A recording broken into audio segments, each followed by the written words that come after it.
We have a very important session this morning, and it's the beginning of a very important day for ESOF 2012, because as you will have observed in the programme, we have assembled all of the policy-related issues and put them on one day so that the busy people who manage the policies throughout Europe don't have to come for 5 days. They can hear it all on one day. And the most important part of the day, in fact, is our opening speaker, Commissioner Máire Geoghegan-Quinn. I'm not going to give her CV because it's already been given several times at ESOF and it's very well known in any case. Let me just remind you what the sort of running order is today. The Commissioner is going to make the opening address, approximately 15 minutes I gather, perhaps a little longer, and then a very distinguished panel will assemble here, and I will hand over to Evie Nihuluoin, who's a very distinguished scientist from the next generation, and she will manage the discussion from then on. So, without further preliminaries, Commissioner, may I ask you to take the stage?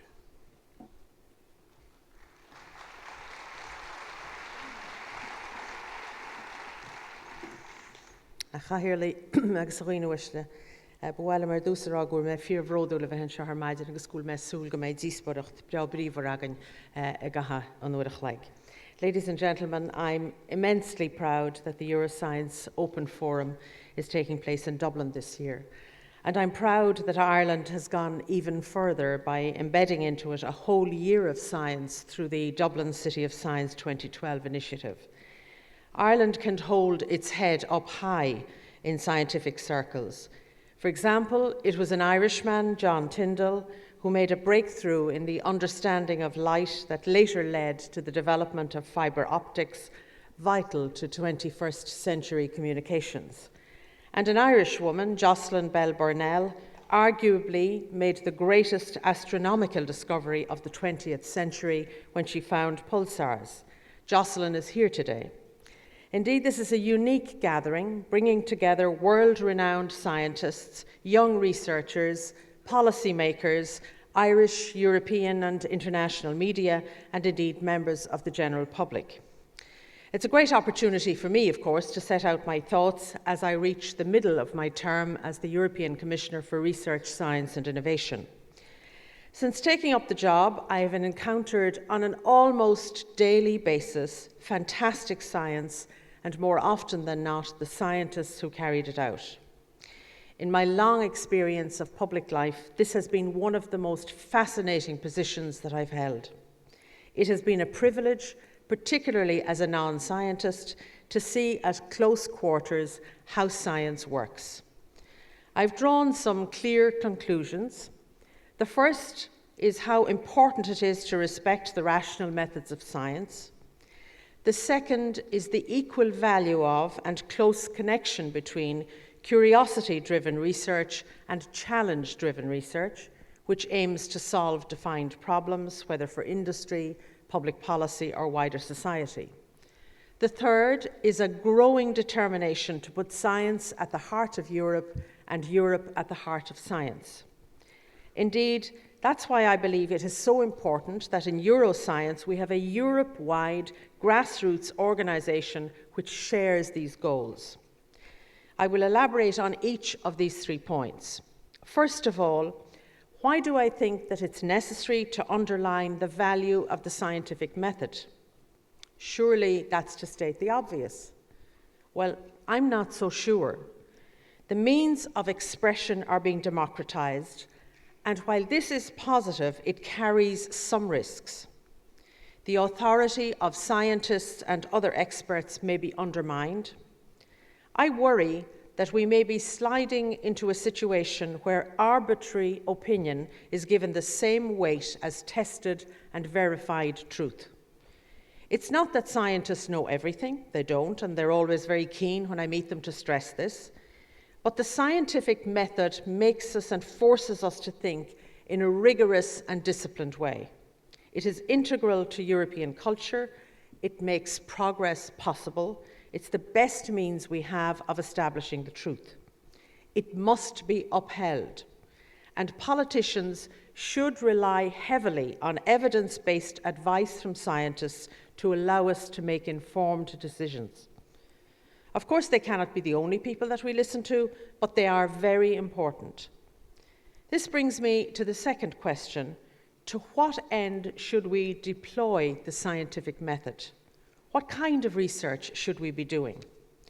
Of course, the link between science, innovation, and economic growth is very close. Equally, we face a series of complex, systemic problems affecting all aspects of our societies, such as climate change, energy insecurity, and world hunger. Scientific knowledge and technological breakthroughs will play an important part in tackling these issues. Humanity's future, I believe, does depend on science. But, and this may surprise many of you, I'm not going to say that we should simply be harnessing science to solve these challenges or produce economic growth. I believe that beyond any practical benefits it brings, intellectual inquiry is a worthwhile pursuit in itself. Science satisfies our drive to understand the world around us, to uncover the truth. It reveals to us the most profound ideas. The story of life on Earth, how we became human, the complex and surprising relationships between different species which make life possible, how our genes make each of us unique, our place in the universe, the expanding universe. Indeed, we live in an age of discovery. Just last week, scientists at CERN announced that they'd found a new particle consistent with the Higgs boson. They're tantalizingly close to confirming the Higgs existence. I was, I'm sure, like everybody in this room and in many rooms around the world, on the edge of our seats waiting for the announcement. Everyone was, because it writes the next chapter in the book. It opens up a whole array of new questions and new frontiers of knowledge. Indeed, what I found very interesting was the level of excitement that the announcement generated across all ages, all countries, and all cultures. It showed that the desire to understand the universe really is universal.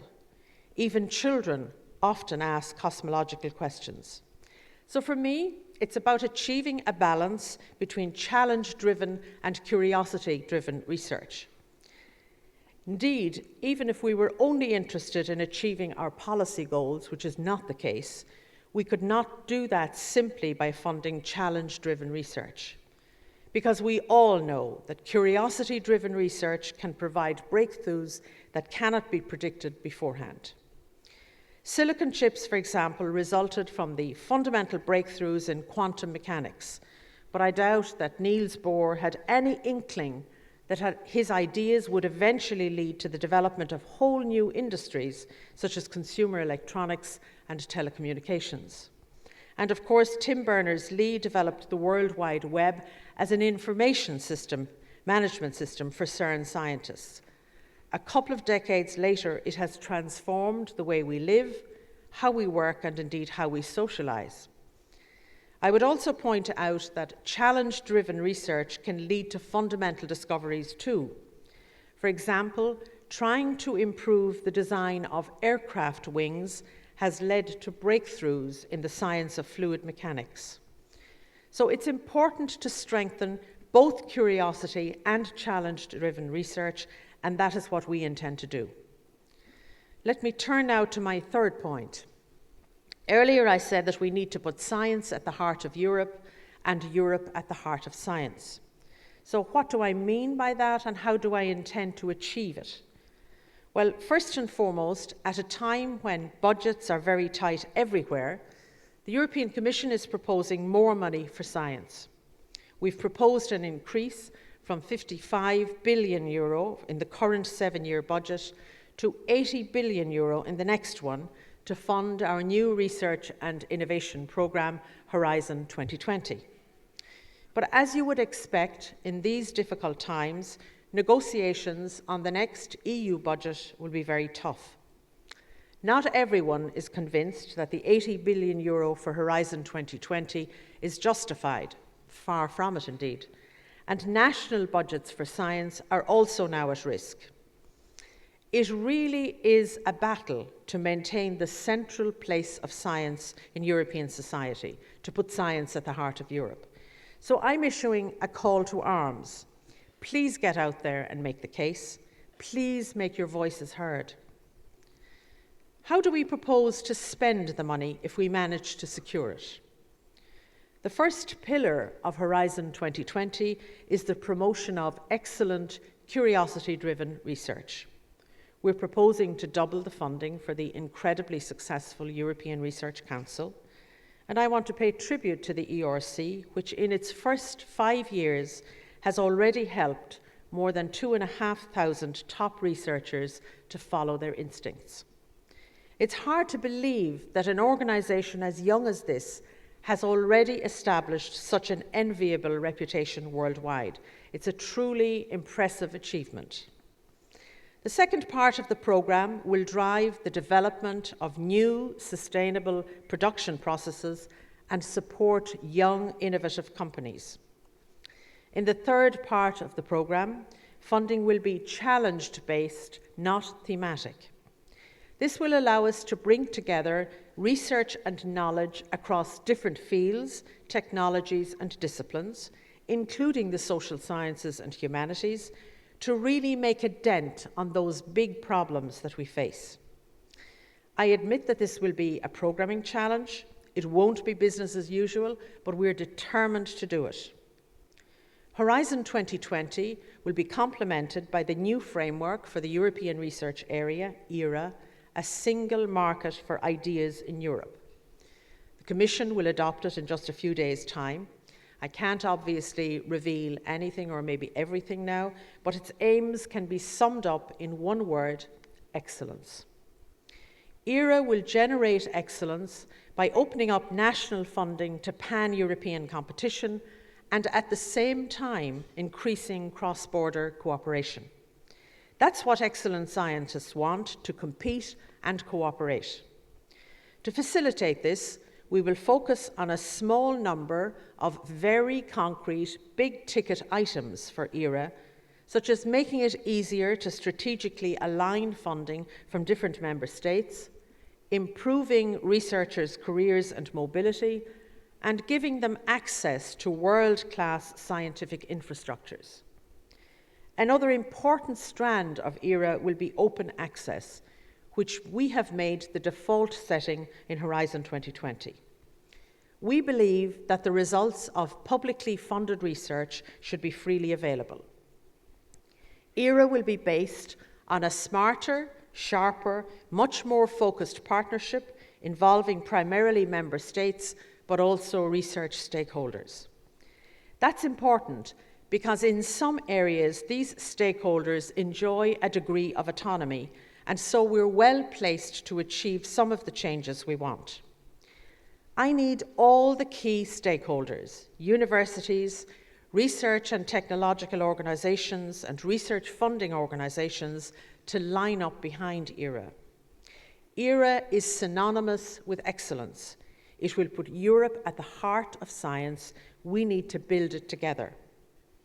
Ladies and gentlemen, before I end, there are 3 questions that I would like to put to the other members of the panel that you'll meet in a few minutes. First, competition and collaboration. I referred to that earlier. Both are necessary for scientific progress. Physicists and engineers from 85 countries collaborated at CERN, but there was competition between the 2 experiments, ATLAS and CMS, and between them and within them.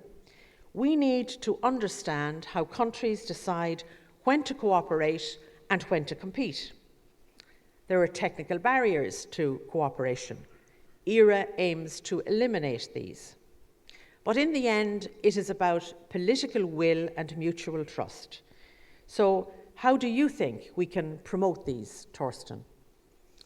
And Subra, where should we be cooperating more at an international level? The second question relates to cooperation between industry and academia. The Commission is strengthening this, as many of you know, through the European Institute for Innovation and Technology, the EIT. And I'm keen to do more on this in my second half of my mandate, and I'd welcome John Herlihy's thoughts on this. But as we strengthen these links, can conflicts of interest arise? Do we need to do more to protect academic integrity? Is there a danger that these conflicts of interest could undermine public trust in science and in scientists? I've already said that it is the scientific method which gives scientists their credibility. But we need to be certain that they are rigorously applying it, that they're almost disinterested in the results of their research, their only interest being the discovery of the truth. And this brings me to my final question. As I said earlier, science drives progress. This idea dates from the Enlightenment, but human history has shown us that technology can be used for bad as well as good purposes. And today we are seeing the emergence of technologies such as synthetic biology, which arouse public concerns. These concerns cannot simply be dismissed. For me, the key issue is risk literacy. People need to be able to assess the potential benefits and the potential risks of emerging technologies, and then on this basis to come to their own informed view. And of course, scientists need to get better at communicating their results to their fellow citizens. So how can we achieve this? Ladies and gentlemen, last week's announcement from CERN was a magnificent moment. Amid all of the economic difficulties, it gave us inspiration. It made me proud to be the commissioner whose job it is to promote science. Our task now is to persuade everyone else of the centrality of science. Let's put science back where it belongs, at the heart of Europe. And let's put Europe where it belongs, at the heart of world science. Gurumila Mahadi.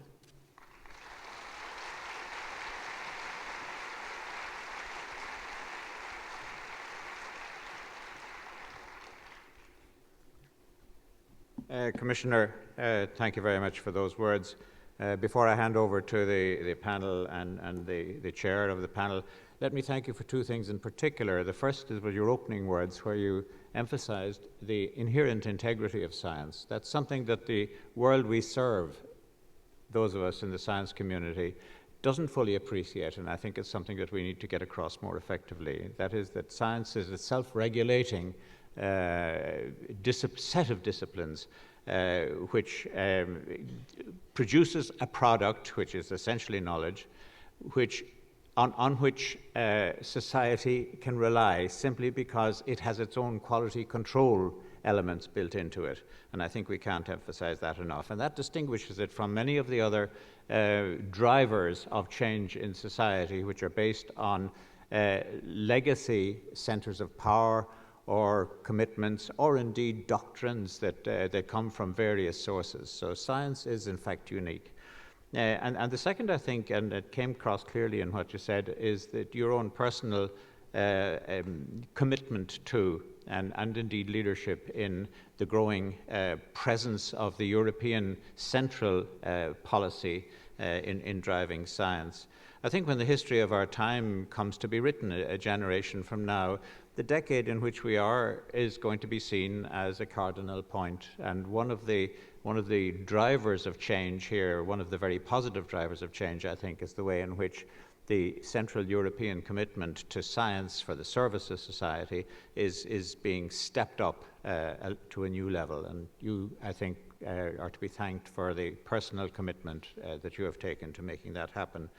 And finally, just to remind us all that science is in fact discovery, it's the creation of knowledge, and to remind us that in a very stressed world, it's the only resource that cannot be depleted. So science really has an important part in our future.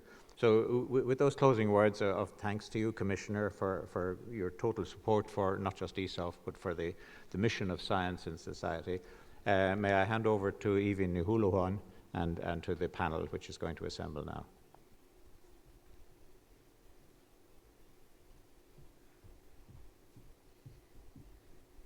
Commissioner agus gcuinúise go léir anáthas ar an bhean seo aniu le haid sanceist óliacht a phléilibh agus lenarníon is speisialta aniu.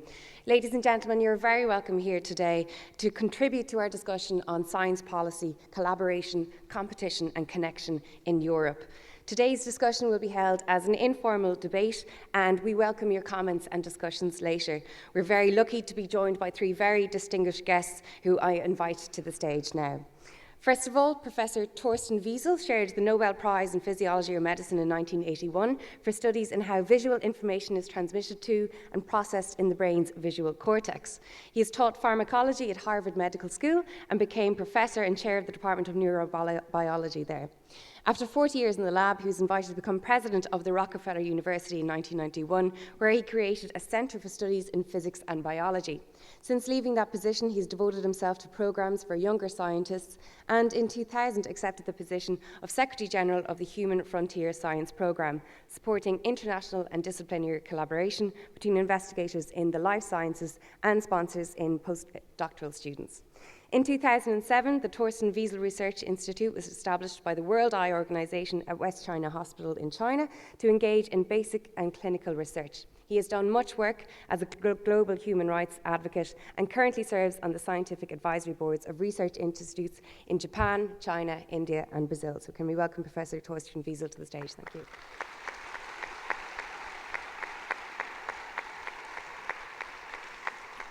Our next distinguished guest is Dr. Subir Suresh. He's a distinguished engineer and professor and was nominated by President Barack Obama as the director of the US National Science Foundation in 2010. In this role, he leads the US government agency in advancing all fields of fundamental science and engineering research and related education. Prior to this, Suresh served as Dean of the School of Engineering at MIT and has co-authored more than 240 journal articles, registered 21 patents, and more than 100 students and postdoctoral fellows have been members of his research group. Suresh has also held positions on the US National Academy of Sciences, the National Academy of Engineering, and the Academy of Sciences of the Developing World, to name but a few. Thank you very much, Dr. Subir Suresh, for joining us today.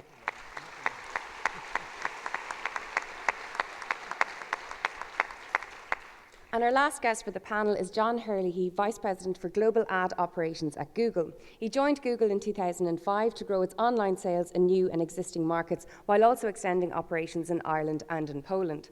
Prior to this, John was responsible for finance, legal, investor relations, human relations, and planning at Open Harbour, where he served as Chief Financial Officer from May 2004 until his move to Google.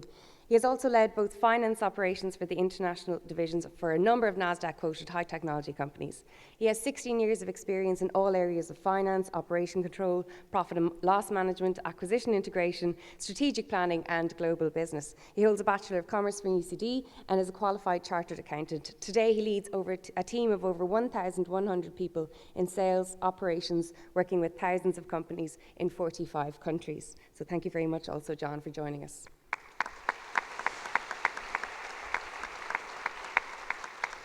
As you can see, our three guests have been invited from the areas of science, academia, and industry, and we hope that this will bring an international blend for a diverse discussion here today on science policy in Europe.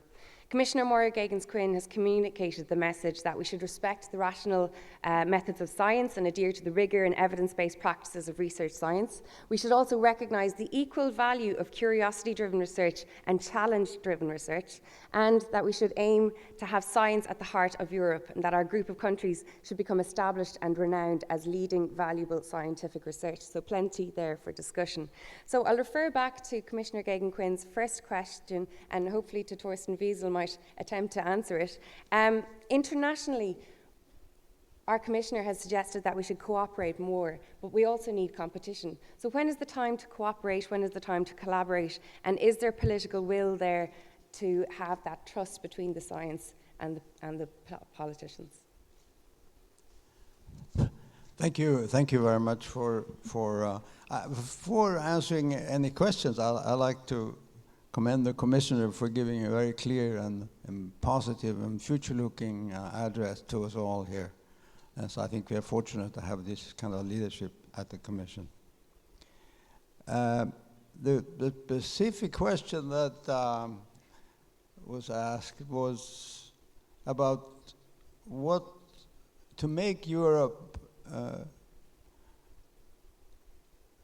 a real unity in terms of the science and development and industrial interactions. There are barriers that she mentioned, and also the political will must be generated. And finally, trust must be also found that all members of the European community, and now in the instrument of EA, the European research area, that they like to be together, they trust each other, what can be done to.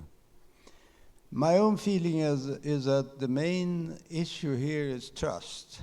And now, I may not be the best person to address the deep question of the situation in Europe, since I have been working in the United States for most of my research career for over 50 years. But it's interesting to come in from the outside and look and see what is happening in Europe, what can be done in order to make the community here really excited about science and the future. And I think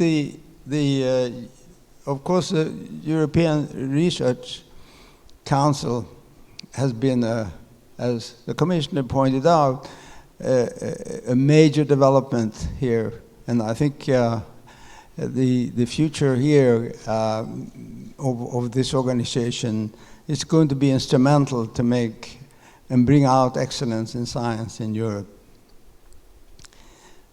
Now, looking in from the outside, one thing that I wondered about is that the guidelines in terms of in the ERC are very clear. It's based on excellence, and these criteria has been used, and it's now clear that the only way you're going to get research support is if your science is excellent. So it turns out that using these criteria, the strongest countries in Europe in science are therefore have more excellent scientists, and they get more research grants. Whereas the scientifically weaker countries get less. So in some ways, the policy leads to the stronger get stronger, rather than building up a European research area there, that we have a more equal playing field, as if. So my question then, again, looking from the outside, is what should be done? We don't want, I mean, all scientists are fully supporting and enthusiastically agree that excellence should be the criteria, as it has been and should remain so. And even in the countries who are not as strong scientifically, the scientists in these areas, all of Europe, support these criteria of excellence. So what can be done to even the playing field is obvious, that real investment has to make to build the infrastructure, the strengthen universities, and support individual scientists in the weaker, scientifically weaker countries. Thank you, Professor Wiesel. I might get Super Suresh to answer that question, actually. So how can we create stronger universities and stronger university interaction, both in an international sense and in a European sense?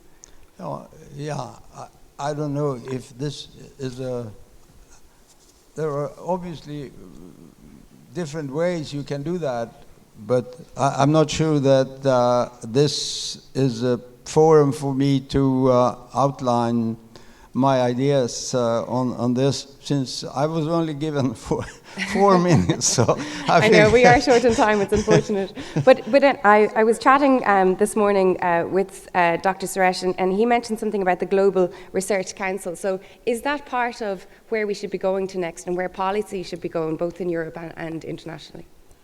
I think if we look at the scientific enterprise that's evolving very rapidly on a global scale, approximately 1/3 of R&D funding in the world, adjusted for purchasing power parity, is in the US, slightly less than 1/3 is in Europe, and approximately 1/3 is in Asia plus Australia and New Zealand.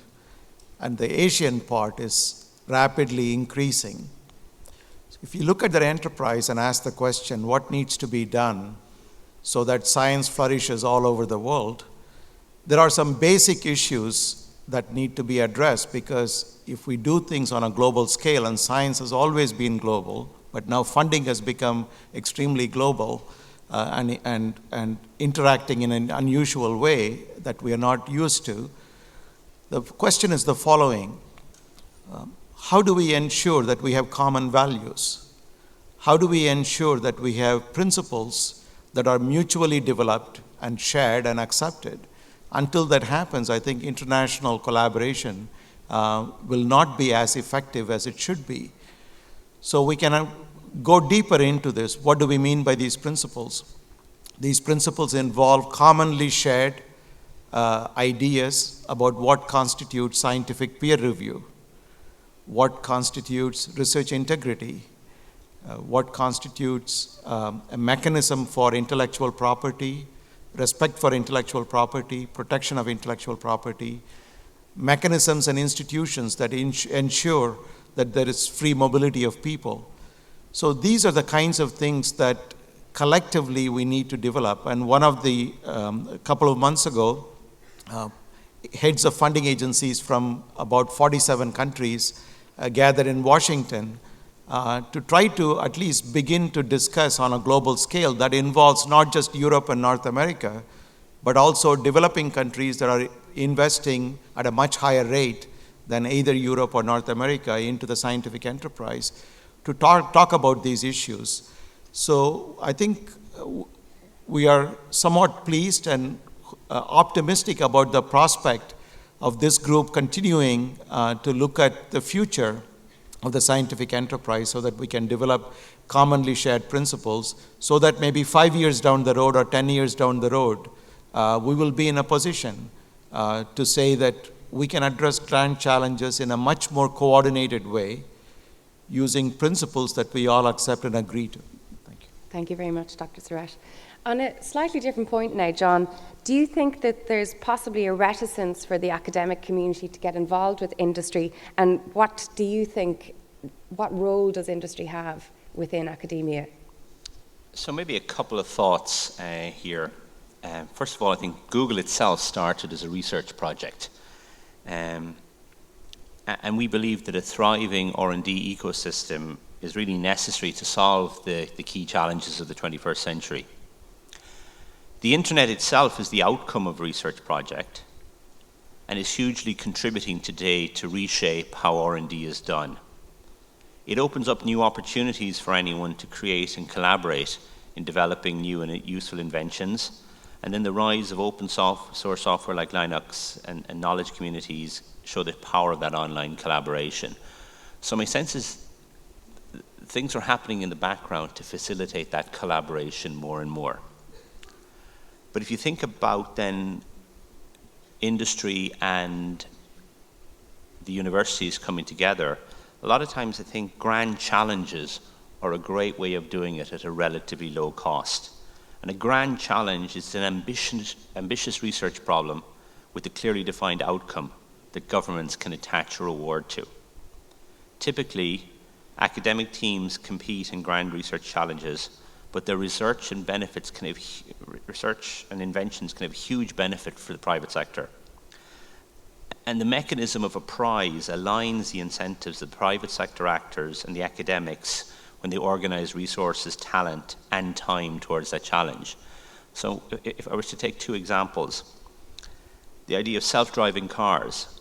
DARPA in the United States was authorized by Congress to offer a relatively modest sum of $1 million as a prize for winning an autonomous driving competition. The original challenge posed in 2004 was to design a vehicle that would cross 150 miles of desert. Since that day, they've increased the prizes to, I think, $2 million for the large prizes. But in many ways, this challenge ignited research interest in solving the problem and brought together private sector actors with academic and government researchers and helped pool the costs necessary to solve, which were very, very complex problems. And then one of that 2005 winning team came on to start the self-driving car project at Google. If you look at the Human Genome Project, government investment allied with bringing together kind of public-private partnerships to solve this has had a huge impact on humanity. But interestingly, from a business point of view, for each dollar spent by government, the research we say would indicate that $140 of economic value has been created as a consequence of that. So that's a real symbol of industry and universities working closely together. I might take you up on that point, John, because I think that's something that a lot of scientists perhaps wish to have a voice on. And maybe Professor Wiesel, you might like to respond to that. Do you think we should be looking at science research in terms of getting back something for the taxpayer? If it's government funding going into research projects, should they be looking for something tangible for that society to get back from the research? Yeah, I think that I fully agree with the Commissioner that we should support curiosity-driven research. We are curious about all kinds of things, and as a scientist, you have a problem in mind in physics or in chemistry or in biology, and you like to solve that problem. Now, solving that problem may give you tangible benefits, but we may not. And I think there are goal-directed research, as the Commissioner also pointed out, and one should be clear that we need to support basic science in curiosity-driven research, because that provides the new knowledge that make it possible then to apply the new knowledge for tangible benefits. So this is not a conflict, it's just a natural process of how ideas and practical results are generated. So I think to focus more on one or the other, I think is wrong. I think we should keep, they both work hand in hand, and that's the way it is. I think my point there was more that the outcome of the scientific answer created opportunities by which you can create commerce and economic spin-off. And I'd absolutely agree with Thorsten that I think we have to support both. And when the ecosystem works well, that fantastic output of science results in a clear answer. And generally that enables you to create new businesses and new opportunities, which ultimately create a spin-off effect. Dr. Stresh, would you like to respond? The Commissioner pointed out at the beginning that one cannot be at the expense of the other. You have to have basic research or curiosity-driven research as well as challenge-driven research. I can give you 3 or 4 very good examples of this. NSF supported curiosity-driven research of a young graduate student at Stanford University called Larry Page, and to do something purely mathematical research called PageRank method. And we cannot claim full credit for Google, but that played a role in the creation of Google. In the 1960s, when global positioning systems research was purely a military exercise for intelligence gathering and satellite applications, NSF funded basic research into this. At that time, nobody had an idea that our mobile devices will be using GPS for commercial purposes or individual citizens. Had we asked the question, what is the commercial value of GPS in the 1960s, Apple and Google today will not be able to capitalize on it as well as they do. So that's the reason we want to fund basic research. Thank you. Well, maybe a question then that stems from that is, if we have this balance between the curiosity-driven research and the challenge-based research, as we're calling it now, how important is it that the scientists who are engaging in these research projects are able to communicate it then to their funders and to the public in general? Professor Wiesel, would you like to take that? Yeah, the resources obviously, the government resources are critical for, it varies a little between different countries, and because I think the ERC is obviously an example to how taxpayers' money has been used in a very effective way to create new science. So, and I'm not sure what the actual question. It's the communication of that research. Is it vital that it's accessible, say, to the non-scientific community? Of course, then we open up the whole issue about open access to scientific information, which is, as you all know, very widely debated today, and is making. I think we are making real progress in making scientific new knowledge available through that system of free access. It's still in the developing phase, and how financially to support the various modes. There was an interesting piece in Nature just a few weeks ago about how to do that. If the funding agencies scientists should pay for the publication of new information, and then so this is an issue. I think we are all aware that it's very important, and I think we still are struggling to find the best way of having open access. Mm-hmm. Before I open to the floor for questions, Dr. Suresh, would you like to take that question as well? I think given that at a time of tight fiscal constraint, taxpayer dollars are used to fund science all over the world, it's very important to continue to communicate the importance of science. And that's why I was particularly excited to see in Berlin that the activities of this conference are not just confined to this convention center, but they are displayed all across town. And it's very important. I just want to, I keep mentioning this particular episode, which is narrated in former British Prime Minister Maggie Thatcher's autobiography. It talks about an encounter between the scientist Michael Faraday, who first produced electricity in his lab, and the former Chancellor of the Exchequer, William Gladstone. When Mr. Faraday met the politician asked him, "Sir, why should the Exchequer pay for your curiosity?" To which apparently Mr. Faraday responded, "Sir, one day you will tax it."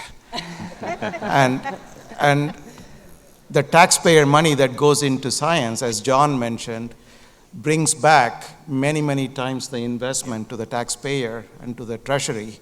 And that's another reason from a financial point of view to fund science. And I think we need to continuously communicate that to policymakers and funders of science, which are elected officials. Thank you, John. Yeah, as pointed out by the Commissioner on, I think open access to scientific information has tremendous potential. First of all, it facilitates collaboration and bringing great minds together. Sometimes not all of the great minds can be in that one location, but facilitating open access can enable minds, sometimes in disadvantaged areas, to contribute to the global knowledge base. And sometimes people in a different location have a different perspective of the problem. And that one eureka moment of someone perhaps from a remote village in Africa contributing to research that may have been done elsewhere may have been the relevant Higgs boson addition. And what it does is it solves so many other problems. So I think in that whole situation, Thorsten is right. I think we have to get to the right economic sharing model. And I think that's a very valid concern. But the key issue of taking that pure discovery-based science and enabling open access, whether it be to other researchers around the world or to other businesses. Because for small and medium businesses, which are the bedrock of our economy globally, their ability to access little pieces of nuggets of information and then their ability to use that in their particular business problem is what ultimately results in more local economy in their community, which then results in more taxpayer dollars, which results in more funding back into the universities. And so I think the whole thing becomes, how do you create the circle, and then how do all of the scientists simplify the narrative so all of the potential users of that technology out there are are aware of the problems that have been solved for them. I think Horizon 2020 will be something to very much look forward to and perhaps discuss at another date. Are there any questions from the audience? We have a lot of ESOF personnel and green T-shirts around with microphones if anyone would like to direct our question to any of our guests. have a person in the front here, if we can get a microphone to him. Oh, we might just get a... Oh, maybe I'll take you in a second when the microphone gets there. Sorry. Yeah, I'll take you in the corner first. Good day. My name is Dino Trescher from the Constat Correspondent Network. I would like to address the issue of intellectual property. So if research is funded and the intellectual property is owned by business, I would like to ask what would be a fair economic sharing model? Okay. Would any of our panelists like to address that question? Dr. Suresh? So I can only speak for the model we have in the United States. We have something called the Bayh-Dole Act, which essentially says that if research is funded by the federal government or the taxpayer to universities, the universities own the intellectual property, not the federal government. And they develop policies and procedures to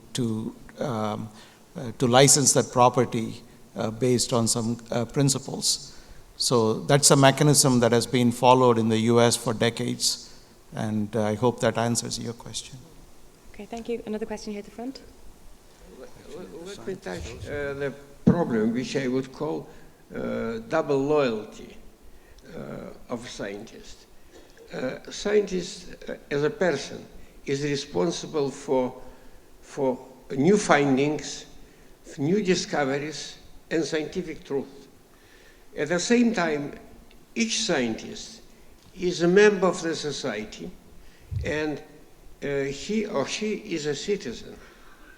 So, willingly or unwillingly, in many occasions, a scientist is serving to the government of the society.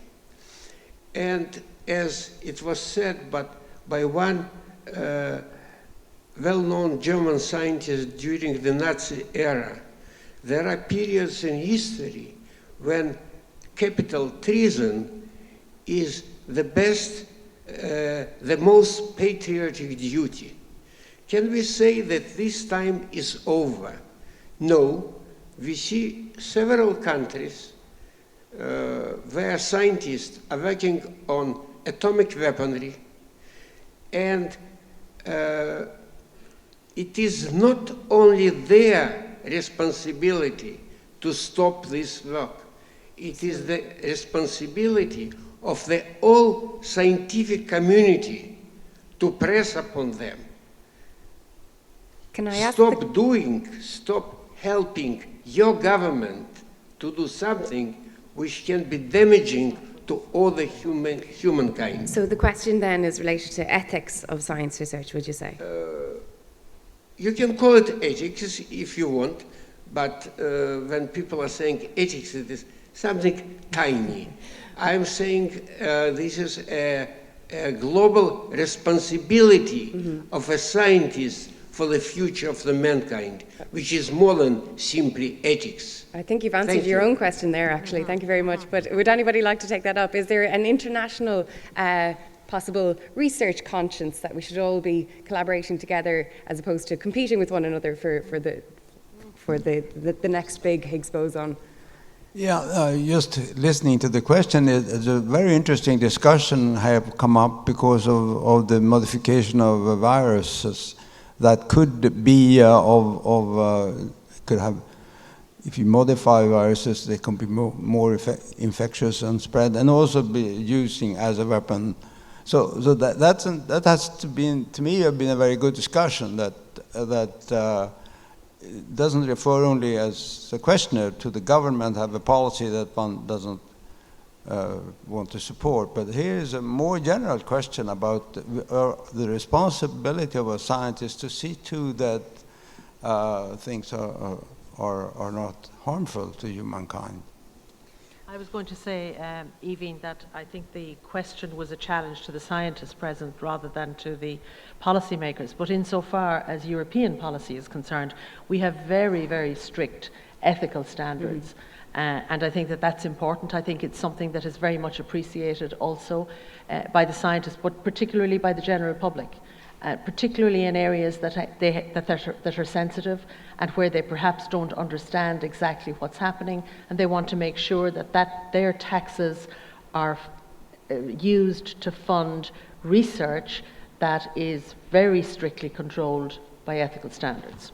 I think that's something actually you referred to in your talk as well, Commissioner, where a lot of dialogue needs to be more evidence-based. And maybe, John, you'd like to take this, because with the explosion of the internet, and there's all of this information available, but it's not all necessarily research or evidence-based debate that then happens. Wow, yeah. Good golly. I'm blaming you. Yeah, absolutely. Yeah, this is it. This is where I have to change my hat when I'm talking to my kids and say, be really careful what you see out there. I think we talked earlier on about science being the search for truth, to identify facts. And I think in many ways some of the skills that are core, and in many ways a large part of humanity forgotten, is the ability to validate what's fact and what's not fact. And in many ways, sometimes there's a tendency, whether through a social networking or whatever, that just through the power of so many people saying something, there's an assumption that it's right. I think the key thing that science continually tells us is that we must validate and ensure that something that says it to be so is so. Mm-hmm. I think that's one of the key benefits that science brings to humanity, because as we look at it, it points out something, it's validated, and therefore it is true. And I think that's a skill set that sometimes we forget. And I think it would be fantastic if the scientific community could continue to almost change its narrative so that it could continue to educate humanity. And that is such an important skill set to have, and a hugely important skill set for all of our kids and all of our future citizens to have. The communication. Thank you, John. Is there another question from the audience? We have time for possibly one or two more. Down the back here, if we can get a microphone. Hi. To the middle section. Hi, my name is David Kavanagh. Thank you. Co-founder of a startup here in Dublin called Scrazzle.com. So I kind of had a question that follows on from what the panel were just discussing there. I don't know if, I'm sure many of you have heard of the work done by Glenn Begley recently. It was published in a Nature article. And basically what Dr. Begley did was he repeated 53 preclinical studies from oncology papers. And only 7 of those papers repeated after that study. So I'm just wondering, my question to the panel really is this is obviously a problem, and it's great that the focus today is on excellence in science and exploring and finding and establishing the truth. But how extensive do you feel that this did that of that study that was done? Only 7 papers repeated, and these were articles from prestigious journals that are peer-reviewed, but yet there were only 7 repeated when that study was done. Do the panel feel that is an extensive problem? And I know those papers were siloed. It was one area of science, but should we be concerned that this is a broader problem? Professor Wiesel, thank you. It's interesting with the process of new knowledge and science. Mistakes are made, and as we now heard, you cannot perhaps necessarily confirm. But I think we have to think about time. I mean, science is self-corrective, because if somebody publishes things which are not necessarily true, this will come out by the process of science, of controls, of confirmation by other laboratories. So, I mean, it is a problem, I agree, but I sort of, one hate to legislate, one hate to have police things, and I think that the nature of science is such that it's self-corrective. That's my personal view.